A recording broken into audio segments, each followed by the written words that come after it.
All right. Why did they name you James Larry? James was after my dad. My third great grandfather on my dad's side. And my mother just liked the name of Larry.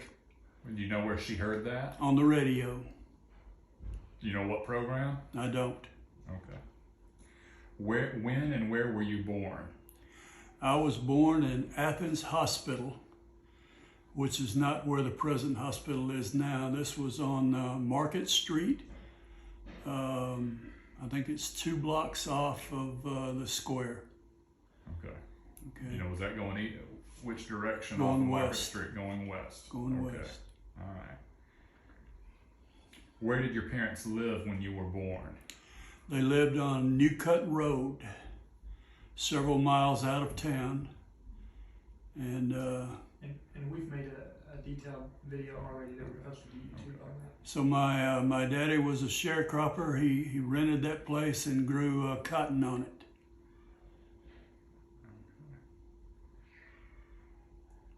How long did you live there before they moved somewhere else? We lived there until I was about 1 year old. And then where did they move? Then they moved to Mooresville Road, northeast of Athens, up toward Ardmore. Okay. And how long did y'all stay there on Mooresville We Road? stayed there about 3 years. 3 years. Yep. So then you would have been 4. 4. Then where did y'all move? Then we moved down to Belmina, where I grew up. We lived there for 30-something years. And then he calls that the station. That's The what y'all station. are talking about? Right. Okay, so Right. that was a property owned by Auburn University as an experimental It was farm? owned by the state of Alabama, but it was managed by Auburn University because they were an agriculture college, and they did agriculture research there. Okay. And how long did you live there? 30 years. 30 years. Okay. What was the house like at the station that y'all lived in? How big was it? Well, it was at first it was a 4-bedroom house with 1 bath, and it had an enclosed back porch where we had a closet to put canned goods. Eventually, we bought a deep freeze to freeze food for storage, and it's where my mother did the washing. Was that house built when y'all moved to the station, or did they build that? No, it was built before we moved there. Have you been back there since? Is it still there? Have they torn that house down? That house is not there anymore. A few years ago, a tornado came through and did a lot of damage to that house. And so they tore it down. But while we were living there, when I was in my teenage years, they added on to the house. They built another bedroom and bathroom. So it became a 3-bedroom house rather than a 2. Okay. Okay.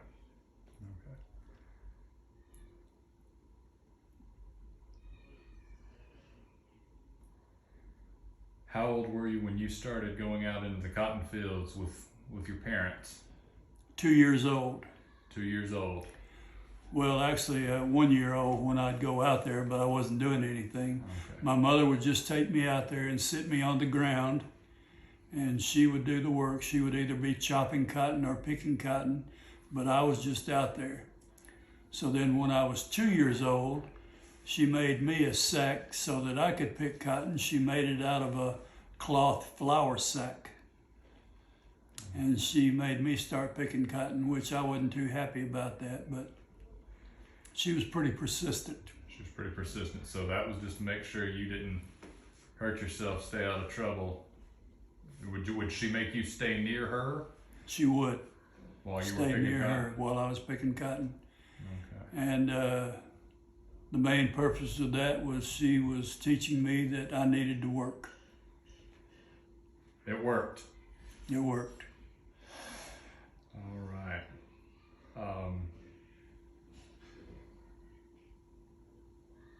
What was the first school you attended?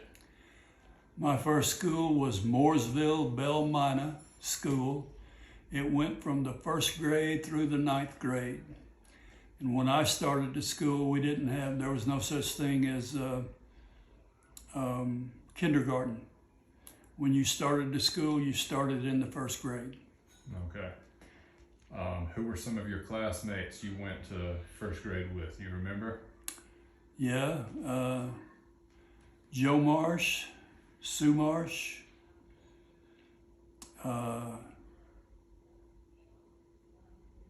David, what was David's name? Can't remember David's last name, but anyway, a kid named David. Did you ever go to school with James or Jerry Harris?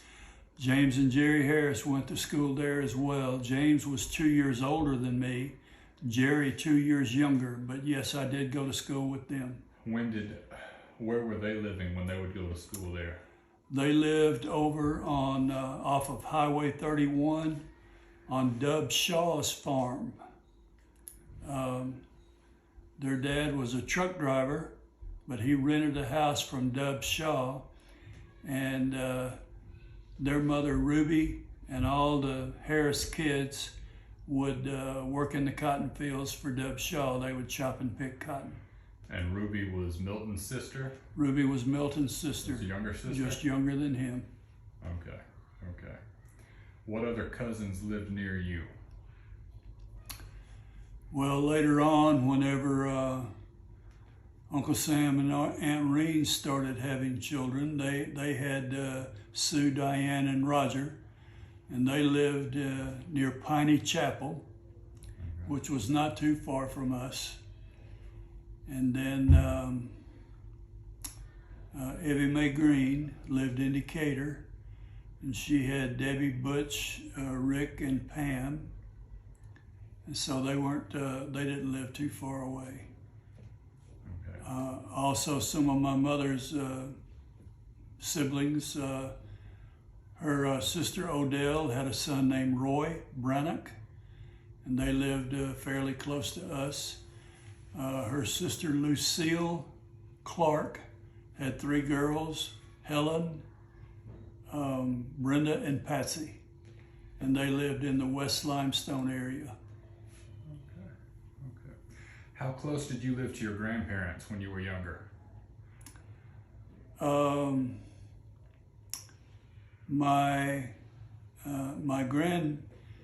My daddy's father died when I was 2 years old, so I remember very little about him. But my Uncle Joe, who was the brother that was 5 years younger than my dad, he didn't marry until he was in his 30s, so he took care of his mother, Grandma Brown, and some of his siblings. Where were they living? Where were Grandpa and Grandma Brown living? Grandma and Grandpa Brown lived on the Mooresville Road near where the home place is now. But then after Grandpa died, Uncle Joe moved down near Decatur. He lived on Highway 20 on the last house on the right before you get down to the causeway going into Decatur. My mother's parents, Grandpa and Grandma Hargrove, they lived near Sardis Springs. How often would you see Grandpa and Grandma Brown and Grandpa and Grandma Hargrove? Grandma Brown I saw every Sunday at church. Grandpa and Grandma Hargrove, we probably saw them about once a month. Okay. Would they come down and visit y'all, or would y'all go stop by and see them? They came by occasionally, but most of the time we would go see them. Okay. When y'all would go visit, would it just be your family? Would there be like cousins and other aunts and uncles there as well? Sometimes it was just us, but there were a lot of times when the whole family was there. We used to have a lot of family dinners at my grandparents' house, the Hargroves.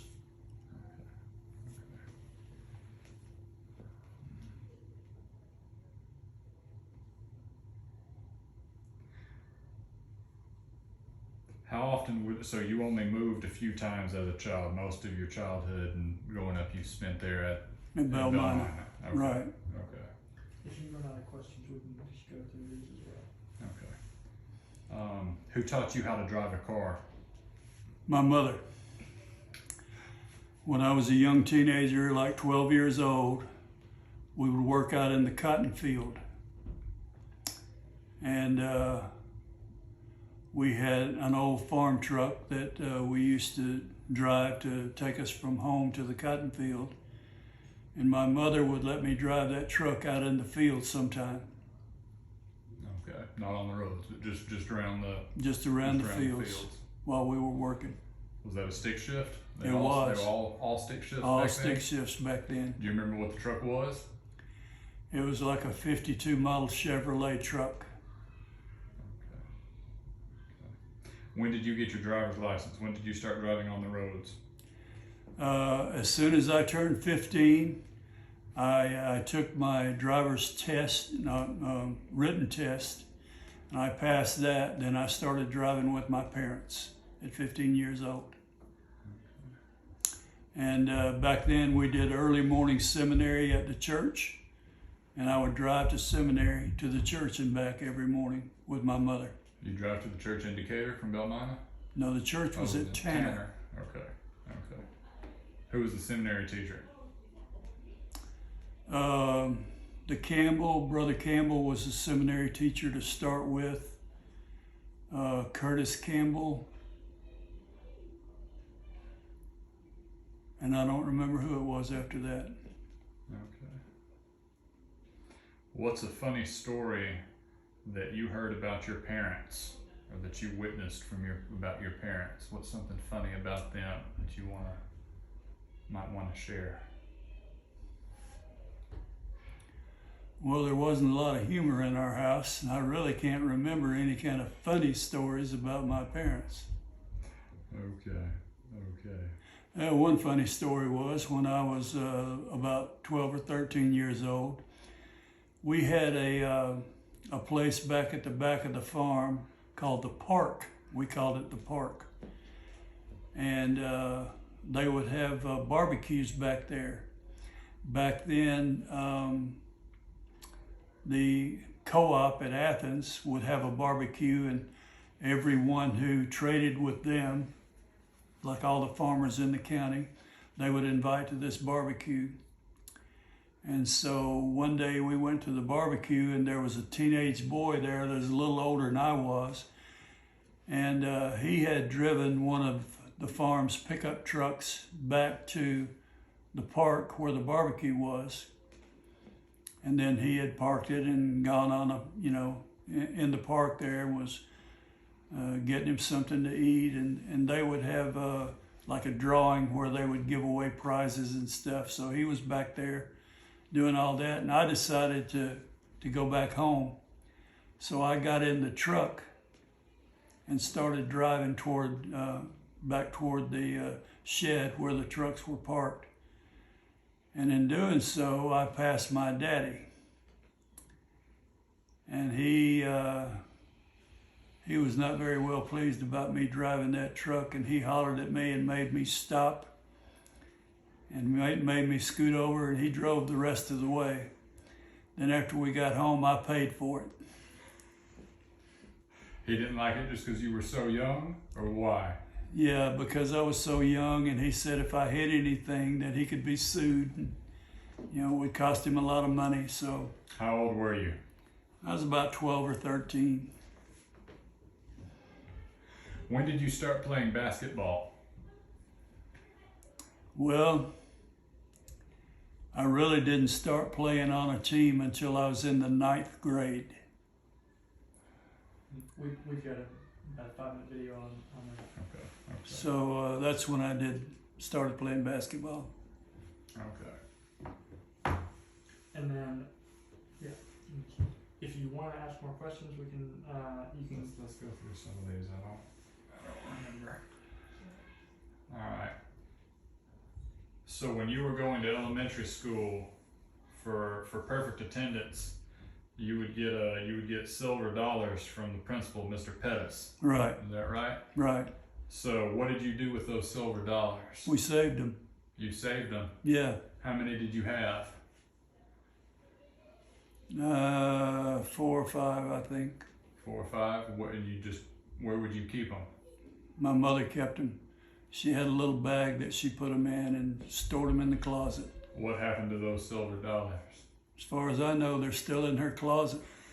Okay. Okay. You have 2 fingers. We'll scroll down.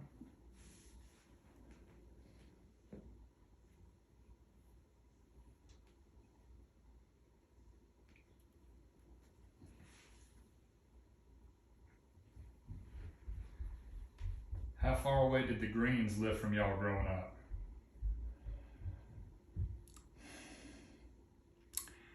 Right after the Greens married Robert and Evie Mae, Robert went into the Army.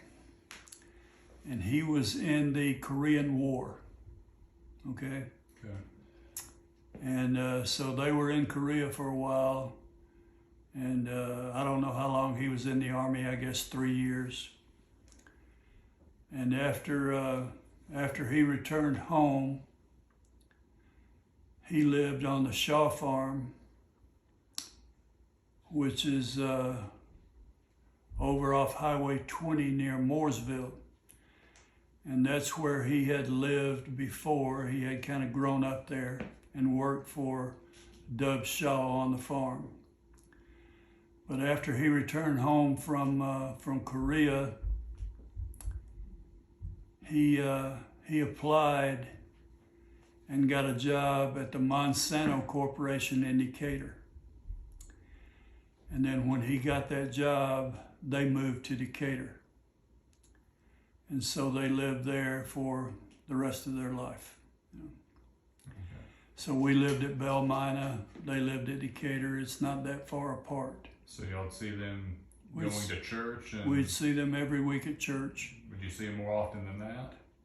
Occasionally we would, not that often, but yeah. Okay. Who taught you how to shoot?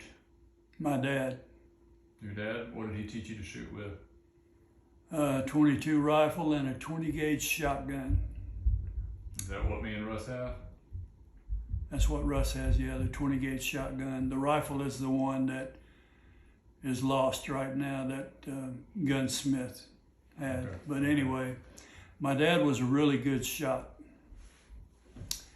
I remember one time on the farm where I grew up, there was a creek that ran through the farm, and there was a bridge that was built on it. And my dad and I were standing on the bridge looking down at the water, and a snake came swimming underneath where we were standing. My dad had that 22 rifle in his hand, and he aimed at that snake and waited until just the right moment, pulled the trigger, and he shot the snake through the neck. It almost took his head off. And it wasn't a very big snake. The snake wasn't much bigger than my thumb. So he was a really good shot. On another occasion, it was in the wintertime, and we were killing hogs. And we were down at the tractor shed, you know. We had a big pit down there where we would scald the hogs and scrape the hair off of them and everything. And there were pigeons on a barn that was nearby. The barn was probably about 100 yards away. And several of the men were taking shots at those pigeons. And none of them hit a pigeon. None of them did. And finally, after several of them had taken several shots, my dad said, "Give me that gun." So they gave it to him. He aimed, pulled the trigger, and killed one on the first shot. Did he kill any more after that? Nah, He was just showing to them that he was a better shot than they were? they didn't want to let him have the gun after that. He had embarrassed him.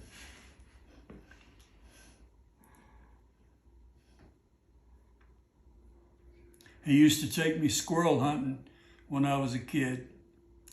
So we'd go out and I would hunt with his shotgun. We'd go kill squirrels. Then when we got home, he'd make me clean them. He showed me how, but he would make me do it. Y'all eat them? We would eat them.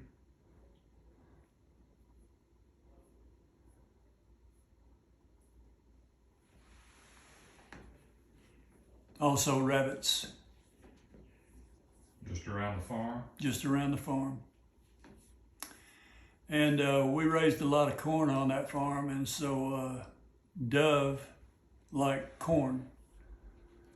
So every year there'd be a big dove hunt on our farm. There'd be, probably a couple of hundred men out there hunting doves, when the season opened.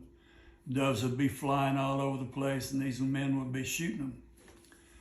So I wanted to go out and dove hunt. My daddy said, you can't hit those things. They're too fast and they dart around too much, I said, well, I want to try. So finally he agreed. I got a shotgun. I went out there. I shot the first dove that came by. He said, boy, that's beginner's luck.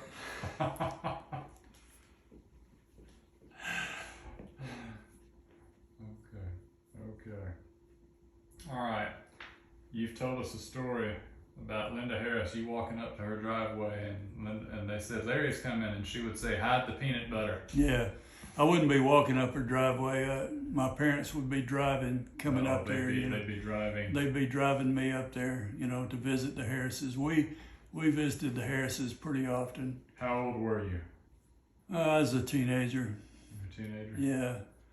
But my parents never bought peanut butter. We didn't have very much money, and peanut butter was sort of expensive. Yeah. But I love peanut butter.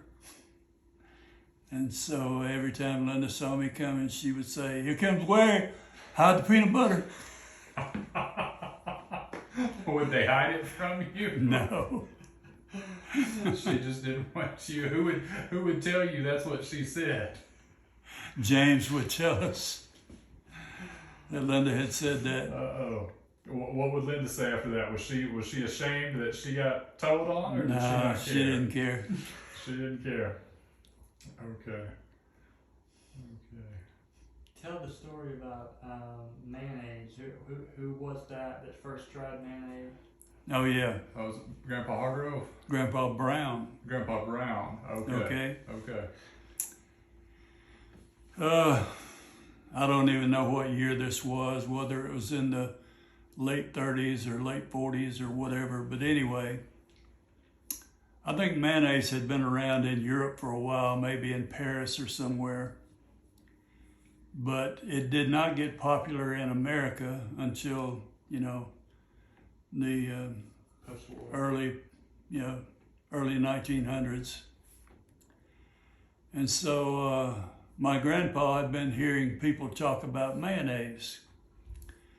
So he decided that he was going to go buy some. So he was in town one day, went by the grocery store, and he bought a jar of mayonnaise.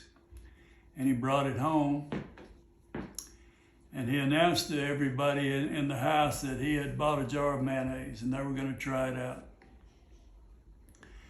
So he put it on the table, he opened it up and got a tablespoon and reached down in that jar and scooped up a tablespoonful of mayonnaise and just put it in his mouth.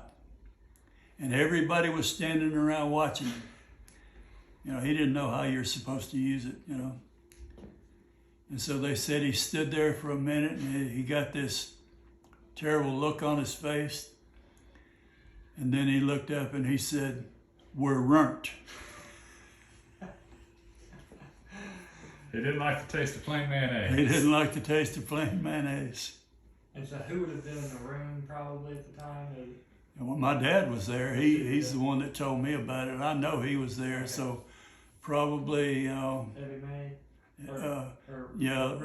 Ruby, Lucille, Evie Mae, Uncle Joe, Uncle Sam, Lyman, they were all there, Okay. Probably even, Bill, Evie Mae and Bill. Yeah.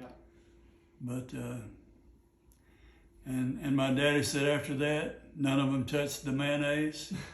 My grandpa put the lid back on it and gave it away. Oh, goodness.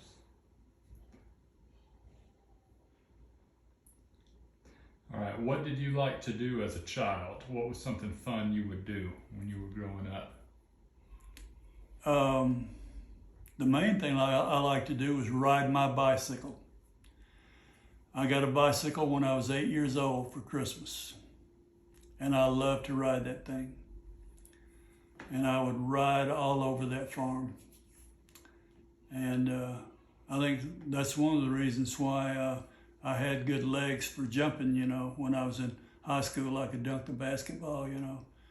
And I think that helped me a lot, was riding that bicycle. You're riding on dirt, on grass, on pavement? No, on pavement. It wasn't asphalt back then. It was tar and gravel. Okay.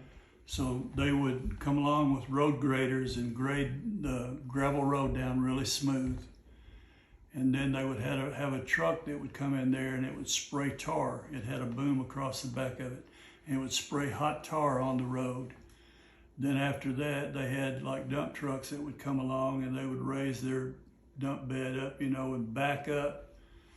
And they would dump white gravel, you know, on it. Do you remember what color the bike was? No, I don't, tell you the truth about And it. are you doing laps, or are you like? I'm mainly doing laps. You know, we had those roads all over the farm there, you know, and I would just ride on the farm roads, you know. Just in the evening, in the morning, on weekends? In the evening, on the weekends, you know. But I love riding that bike. You said that was a Christmas present? It was. Okay. What were your birthdays like growing up? What would y'all do?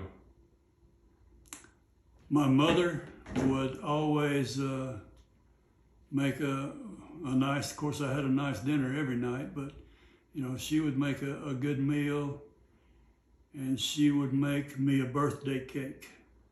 What kind of cake would that be? It'd usually be like a yellow or white cake, you know, with white frosting, and she would put pecans and canned cherries on top of the cake. Would like the coconut cake she'd make Yeah, when we were growing up? Would Yeah. she put coconut on top of it? yeah, sometimes. Okay. Did you have pets growing up? I had a couple of dogs, but I didn't have much luck with dogs. When I was young, we had a wild dog that came to our house, got up underneath our house somehow, and had puppies. And I don't know, she had like 5 or 6 puppies. And so my daddy let me pick out the one I wanted. I picked out the biggest one. He was black and white spotted. I named him Spot, and I raised him for a while. But because he was a wild dog, he had tendencies to try to kill other animals, okay?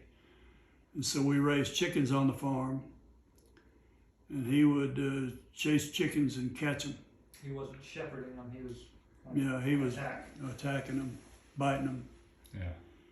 And so my daddy decided we couldn't have that, so we put him in the trunk of the car one Saturday, and we took him up near Sardis Springs, near where my grandparents lived, and just turned him loose.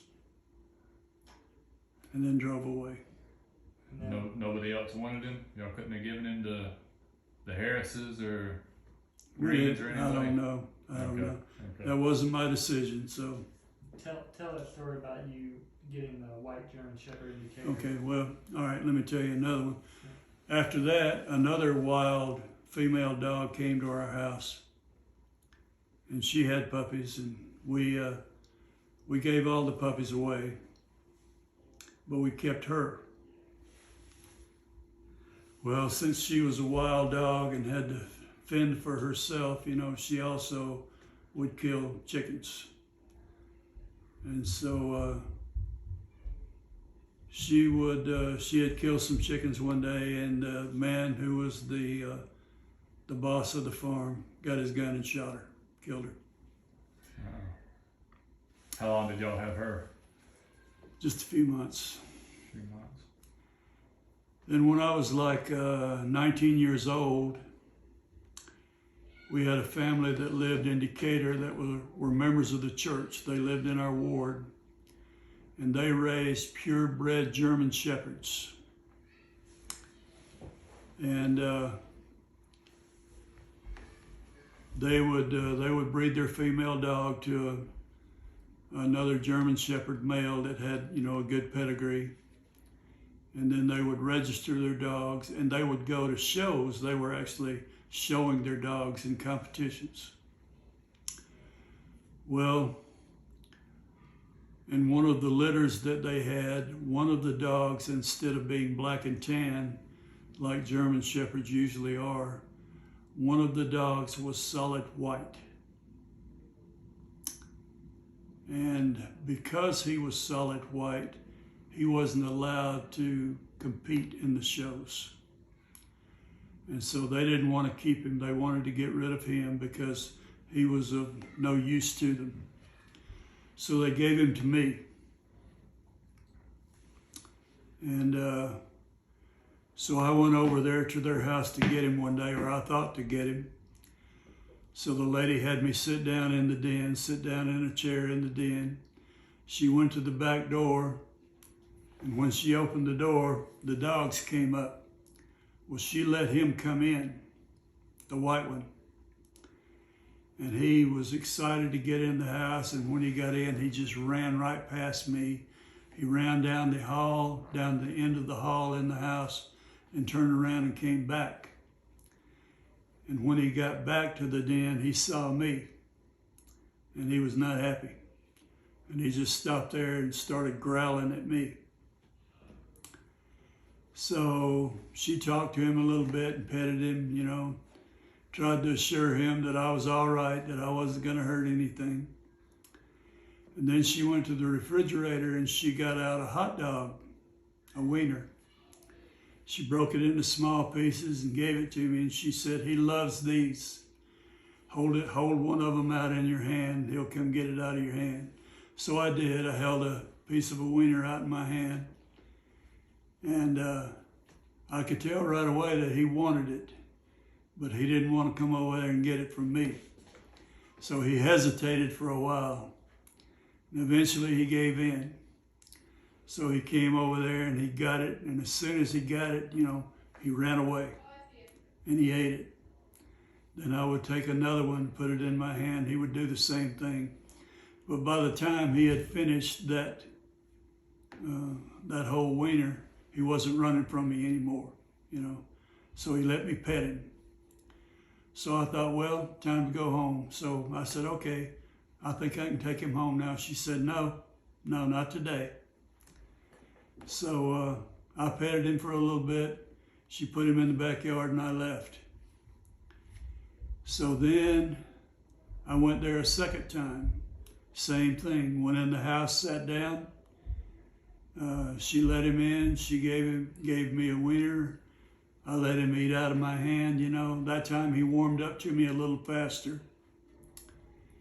And then when that was over with, she brought me a leash and let me take him for a walk.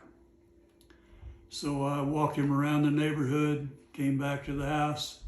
I thought, well, I'll take him home now. She said, nope, not today. So I left. She put him back in the backyard. The third day that I came, she had me sit down. She let him in. He didn't growl at me anymore. He didn't run past me. He was pretty friendly. She gave me the leash, let me take him for a walk, and I didn't even feed him. I just took him for a walk. When I got back, she let me take him home. So I took him home. He had grown up his whole life living in a fenced-in backyard. That's all he had ever known. When we got to the farm and he had freedom, he loved it. He loved it. He liked having the freedom to run around, do whatever he wanted. But then one day, one of our neighbors was walking down the alleyway back behind our house, And there was a little dog that was in the neighborhood, and that little dog started running after her and barking at her. And that got my dog excited. And when that happened, he went after her and he bit her on the hip. And he pierced her skin with his canines, And she was in a lot of pain. She had to go to the doctor. And that family wanted us to have that dog put down. But we didn't do it. We took him back to the people that I had gotten him from. They were moving to North Carolina right away. So when I took him back there, they took him to North Carolina, and they gave him to a doctor in North Carolina who had a farm. And so that's what became of him. How long did you have that dog? I probably had that dog 6 months, 6 to 8 months. 8 months. There was a dog that got bit by a rattlesnake. Which dog was that? Or some kind of poisonous snake? No, not a dog. One of our horses got bitten by a rattlesnake. Oh. You want to talk about those two horses? Or when you got them, what they were used for, when you got rid of them? Yeah, we had, at the farm where I lived, we also did research on cattle. And what it was is that giving them different kinds of feed. And then we had pastures that were fenced off in 2-acre blocks out on the farm. And we had different types of grass planted in each of those blocks. And so we would turn a few cattle out in each of the blocks, and they would eat the grass that was planted there, whatever variety it was. And then every 28 days, we would drive these cattle up to the barn, one block at a time, and we would weigh them and record their weight, then drive them back. And so we had horses that we used to drive the cattle from we called them paddocks, the blocks, from the paddocks to the barn and then back. And so we had this red roan mare, and she was pretty gentle, but then later on she got foundered, which means her feet got infected and they were really sore, and she didn't like us riding her. And so if we couldn't use her to drive the cattle, then we didn't have any use for her. So she got bitten by a snake and later on died. So after that, we bought another horse, and this horse had been used. This horse we bought from a guy who raised horses and trained them for rodeos. This horse had been used in rodeos for roping and different things. He was really fast. He was a Palomino, and he was used to having one rider, ride him and work with him. So when he was bought and brought to the farm, then a bunch of different people started riding him. And people rode him. Boys that were my age would ride him. And they weren't very good with horses. And so he would do different things. He would rear up on fallback, and he would run away with them and not stop. They wouldn't be able to get him stopped. He would jump ditches and do all kinds of stuff, So most of the people there on the farm got to be afraid of him. What kind of horse was it? He was a quarter horse. And Palomino is the color, he was a tan color, had a white star on his forehead. But he was so fast, it was unbelievable. And, the horses, when they use them for roping, they back them into a gap, and then when they let the calf go that they're going to rope, the horse just sprints out of there as fast as he can. And that's what he had been used to. So when you would get on him, immediately he would just take off really fast, sprint. And I remember one time Susan and James Harris came over and they watched me ride him. And Susan said, "I don't see how you stay on that horse. He takes off so fast." And every muscle in his body would be straining, to go. Well, James liked to ride horses. So this one day, James came by himself, and he wanted to ride that horse. And he had never ridden him before. We had another horse that we had bought too, because so many people were afraid to ride him. We needed a horse that was more gentle than that. So we had bought a black horse, that was pretty gentle. James had ridden the black one, but he had never ridden the Palomino. So he wanted to ride him.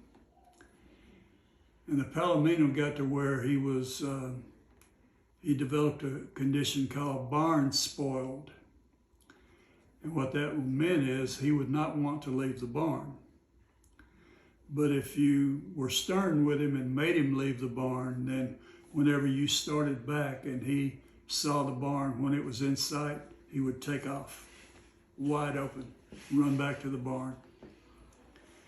So I knew that James wouldn't be able to get him away from the barn because he wasn't experienced enough, confident enough, riding horses. So I put the saddle on him and I led him to the far corner of the pasture. And the pasture it was pretty good size. It was probably about 30 acres. So I led him to the far corner, and then I held him while James got on, and then turned him loose. Well, as soon as I turned him loose, he took off. He sprinted out of there, and he went for the barn. And this horse was fast. I mean, he could run faster than any horse I've ever seen. And it scared James. So when he got to the barn and he stopped, James jumped off. And I was laughing when it was happening. I knew what was going to happen before it happened, but I was laughing while it was happening. So I went down there. How old was James? He was in his 20s, early 20s. So I said, "You want to ride him again?" He said, No. That's enough. So I put him up. Was this the horse James and Susie rode and the saddle slipped off? No, it was the black one that the saddle slipped off. Yeah. Okay. Was that around the same time? Close to the same time, yeah. Okay. Did you ask him about buying the farm? No, I don't think I have. All right. The farm you had. Yeah, You owned 200 acres. 105. You owned 105, and you rented another how much? 500. You rented, so you had 600 acres. Yep. Where were the 105 acres that you owned? Near Browns Ferry Nuclear Plant. Why did you buy that location? Well, because it was for sale, not too many farms were for sale. It was for sale. The guy who owned it wanted to sell it. And I financed my farming operation through FHA, which is the Farm Housing Association, the government. And they would not fund my farming enterprise unless I bought some property. Okay. So I bought this farm from Bruce Young, who was a veterinarian, and I farmed it plus the 500 that I rented. Was it adjacent? It was close. And what year was this? It was 1987, 86? 84. 84. 1984. And then how long did you have? You bought the farm after Russ was born? I did. And then how long did you have it for? I had it for 4 or 5 years, the farm, but I only farmed the 500 acres for 1 year. Okay. And what crops were planted? Cotton. I only raised cotton. Okay. Well, what happened? When do you plant? When do you like? Yeah. Back then the weather was a little different than it is now, okay? A little more stable. And so our target date to start planting was always April the 10th. And then, the cotton would grow and we would, cultivate it and spray it and do whatever needed to be done during the rest of the spring and summer. And then in the fall, around middle of September or so, the cotton would start opening up and we would start picking. But I had some bad luck. The weather did not cooperate with me. The first year we had, early in the spring, it rained a lot. So the ground didn't dry up so that I could plant on time. I was late getting the crop planted. Then after it stopped raining, it never started again. We had a really bad drought. And so it took a long time for the seed to germinate, for the cotton to come up. And it came up in spurts, like some would come up and there'd be big skips and, in between. And then later on, that would come up, and it just wasn't a very good year. How far was this farm from the Tennessee River? Really close. It was within eyesight of the Browns Ferry nuclear plant, which is on the river. Okay. All right. But the farm itself wasn't on the river. There was land in between you and the water. Yes. Land between me and the water. Do you remember the intersection at all, the roads, or?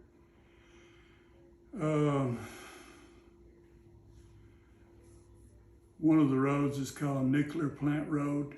It ran east and west, and it went right. The farm bordered that road. The 500 acres did. The 105 acres that I bought, it was off of Poplar Point Road. And Poplar Point Road went from, I can't remember the name of the road, but it went off of another road and went east. No, it went west down toward the river.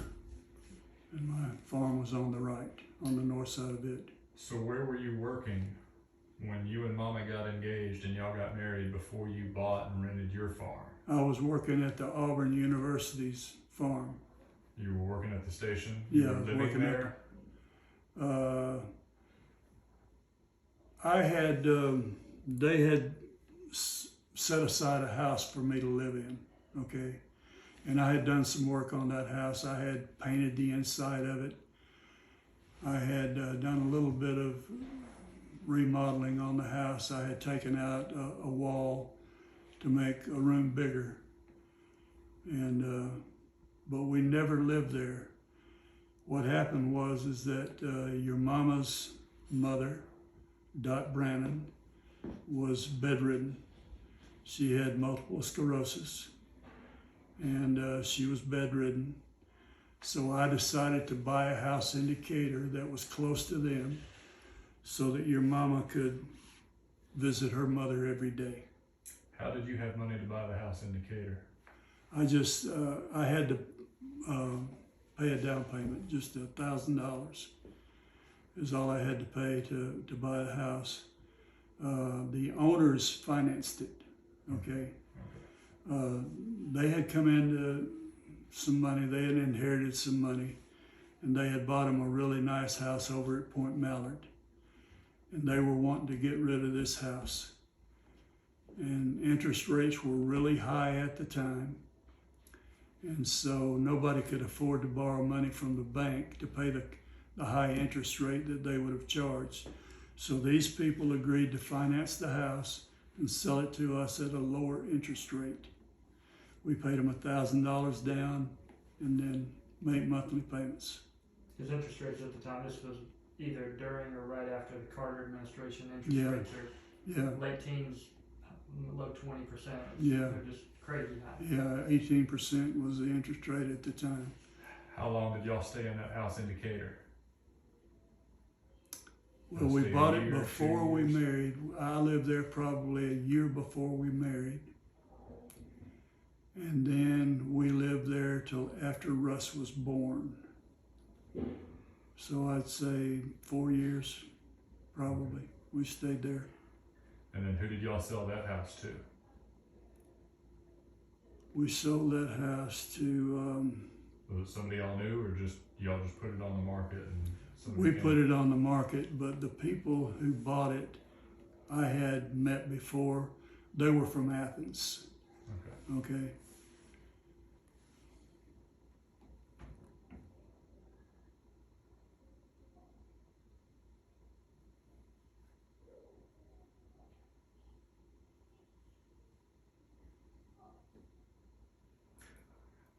Okay, I think we'll wrap it up. Press the